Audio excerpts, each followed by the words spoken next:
Hello students, good morning. आज हम लोग कंप्यूटर नेटवर्क के बारे में पढ़ने जा रहे हैं। कंप्यूटर नेटवर्क का बेसिकली ये नेक्स्ट टॉपिक मैं आपको पढ़ाने जा रहा हूँ, जिसका नाम है नेटवर्क कंप्यूटिंग मॉडल। चैप्टर 1 का ये नेक्स्ट टॉपिक है। सबसे पहले नेटवर्क कंप्यूटिंग मॉडल के बारे में जानते हैं कि होता क्या है। बेसिकली नेटवर्किंग मॉडल है जो है ये organisation of the computer, it shows the organisation of the computer. मतलब हमारे जो कंप्यूटर हैं एक दूसरे के साथ किस तरीके से इंटरकनेक्टेड है। So this is a organisation representation, किस तरीके से एक कंप्यूटर दूसरे कंप्यूटर के साथ कनेक्टेड है। सो इसी तरीके से नेटवर्किंग मॉडल को अलग अलग 3 कैटेगरी के अंदर डिवाइड किया गया है। अब वो अलग अलग कैटेगरी स्टूडेंट्स क्या है। सबसे पहले फर्स्ट पोजीशन पे आता है हमारा सेंट्रलाइज्ड कंप्यूटिंग, सेकंड नंबर पे है distributed computing and third number पे है कोलैबोरेटिव कंप्यूटिंग। सो सबसे पहले हम लोग डिस्कस करते हैं सेंट्रलाइज्ड कंप्यूटिंग। सेंट्रलाइज्ड कंप्यूटिंग का मैंने आपके सामने बोर्ड पे डायग्राम बना रखा है कि बेसिकली क्या है, इंटरनेट की हेल्प से ये क्लाइंट 1 है, क्लाइंट 2, क्लाइंट 3, डिफरेंट एक नेटवर्क के अंदर नंबर ऑफ क्लाइंट्स हो सकते हैं जो एक बेसिकली सर्वर के साथ कनेक्टेड होते हैं। और लास्ट मैंने लगा रखा है सर्वर। मतलब क्या है कि सेंट्रलाइज्ड कंप्यूटिंग का मतलब क्या है कि सभी जो क्लाइंट्स हैं, डिफरेंट जो क्लाइंट्स हैं बेसिकली वो with the help of internet या नेटवर्क की हेल्प से एक सर्वर के साथ कनेक्टेड होते हैं। इसी मॉडल को, सेंट्रलाइज्ड कंप्यूटिंग मॉडल को हम लोग क्लाइंट सर्वर मॉडल भी बोल सकते हैं। क्लाइंट सर्वर मॉडल का कॉन्सेप्ट क्या होता है कि उसके अंदर एक बेसिकली सर्वर होता है और उस सर्वर से नंबर ऑफ क्लाइंट्स अटैच होते हैं। ये नेक्स्ट टॉपिक मैं आपको थोड़ा सा क्लियर करूंगा, लेकिन उससे पहले हम लोग सेंट्रलाइज्ड कंप्यूटिंग के बारे में पढ़ लेते हैं। तो जब सेंट्रलाइज्ड कंप्यूटिंग इंट्रोड्यूस किया गया तो उसके अंदर कॉन्सेप्ट क्या था कि multiple computers join one powerful mainframe computer. Mainframe computer क्या स्टार्टिंग में बेसिकली क्या मेनफ्रेम कंप्यूटर इंट्रोड्यूस किया गया। जो एक पावरफुल कंप्यूटर था उसके पास ह्यूज कैपेसिटी थी, स्टोरेज कैपेसिटी, पावर कैपेसिटी, ये सब ह्यूज पावर था उसके पास। तो जितने भी क्लाइंट्स हैं, जितने भी अलग अलग नोड है, जितने भी अलग अलग कंप्यूटर्स हैं, वो बेसिकली एक पावरफुल कंप्यूटर के साथ कनेक्ट किए गए थे। सो यहाँ पे बेसिकली क्या है, ये client 1, client 2, client 3 and server. इस सर्वर को बेसिकली हम लोग क्या बोल सकते हैं, मेनफ्रेम कंप्यूटर। सो जितने भी क्लाइंट्स हैं ये मेनफ्रेम कंप्यूटर यानी पावरफुल कंप्यूटर के साथ अटैच किए गए हैं। अब ये जो है ये एक क्लाइंट का रोल प्ले कर रहे हैं और यहाँ पे जो सर्वर है ये हमारा जो मेनफ्रेम कंप्यूटर है एक सर्वर का रोल प्ले कर रहा है। मतलब क्या है कि जितने भी क्लाइंट्स हैं जो भी सर्विसेज को यूज करनी है वो किसको रिक्वेस्ट करेंगे, एक सर्वर को रिक्वेस्ट करेंगे with the help of internet. Client जो है किसको रिक्वेस्ट करेंगे, सर्वर को। कोई भी सर्विस यूज करना अगर चाहता है क्लाइंट, तो सर्वर क्या है कि उनकी जो सर्विस जो उन्होंने रिक्वेस्ट की है उनकी जो रिक्वेस्ट के अगेंस्ट वो सर्विस प्रोवाइड कराएगा। चाहे वो हम लोग हार्डवेयर की रिक्वेस्ट कर रहे हैं, चाहे वो सॉफ्टवेयर की रिक्वेस्ट कर रहे हैं, कुछ भी हो सकता है, फाइल शेयर की हो सकती है। सो नेक्स्ट पॉइंट हम लोग डिस्कस करेंगे it is fully loaded with huge storage and processing power. जो ये सेंट्रलाइज्ड कंप्यूटिंग के अंदर कंप्यूटर आता है, ये मेनफ्रेम की बात कर रहे हैं हम लोग, तो क्या है कि fully loaded with huge storage. Huge storage का मतलब क्या है कि इसके अंदर हम लोग बहुत ज्यादा डेटा को स्टोर कर सकते हैं। इसकी जो स्टोरेज कैपेसिटी है वो बहुत ज्यादा होती है। And the processing power, huge processing power का मतलब है कि इसकी जो किसी भी डेटा को, किसी भी टास्क को परफॉर्म करने की जो प्रोसेसिंग पावर है वो बहुत ज़्यादा होती है। मैं मेनफ्रेम कंप्यूटर की बात कर रहा हूँ, तो सर्वर है जो मेन है जिससे हम लोग client as a client connected हैं। सो तीसरे नंबर पे पॉइंट आता है server share its resources but client does not.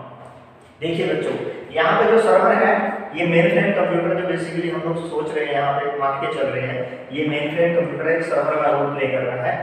Server क्या काम करता है, अपने जितने भी रिसोर्सेज हैं, अब रिसोर्सेज कोई भी हो सकता है, मैंने आपको पहले भी बताया था, वो हार्डवेयर हो सकता है, वो सॉफ्टवेयर हो सकता है, या कोई फाइल हो सकती है, या कुछ भी हो सकता है, करेक्ट। सो जितने भी वो रिसोर्सेज हैं, सर्वर उन रिसोर्सेज को शेयर करता है, किसके साथ, अपने क्लाइंट्स के साथ। But client does not. But client server architecture के अंदर क्या आता है कि क्लाइंट जो है अपने रिसोर्सेज को किसी दूसरे के साथ शेयर नहीं कर सकता, सर्वर कर सकता है। This is the big difference. ठीक, लास्ट पॉइंट क्या आता है, it is also called client server computing model.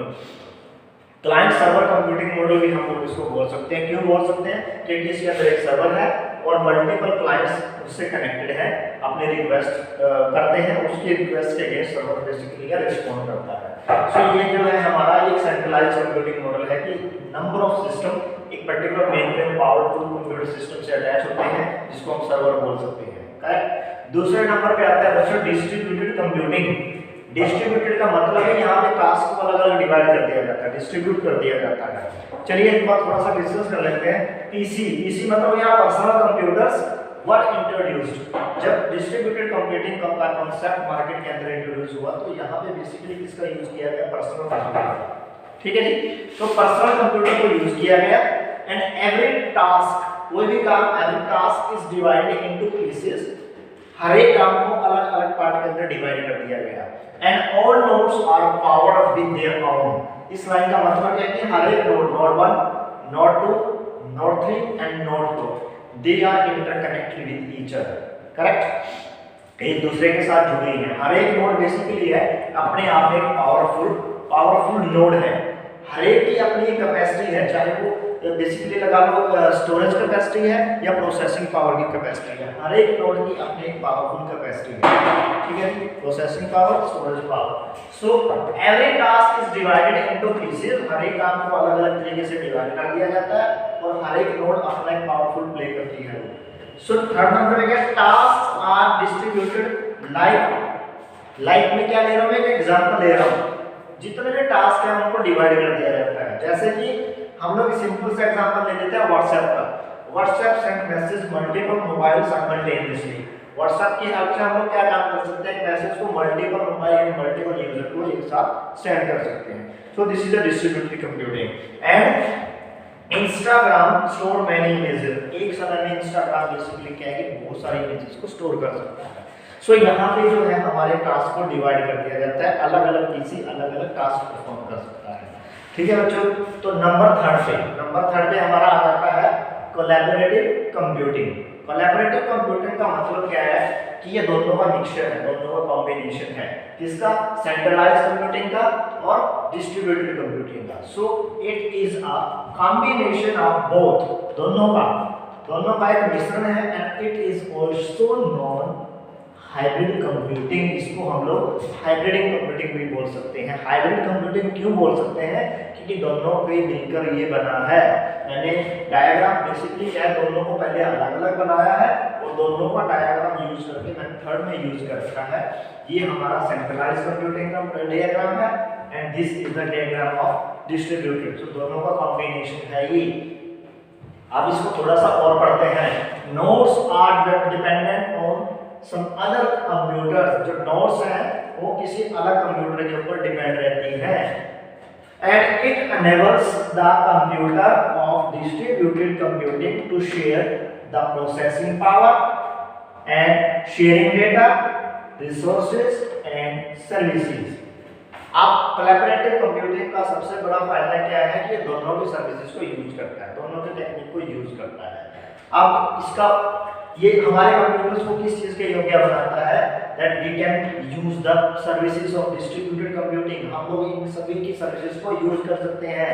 अब वो सर्विसेज क्या हो सकती हैं? We can share the processing power. हम लोग प्रोसेसिंग पावर को शेयर कर सकते हैं एंड शेयरिंग द डेटा, हम डेटा को शेयर कर सकते हैं and the resources, we can share the resources with the help of distributed and centralized computing and also we can share the services।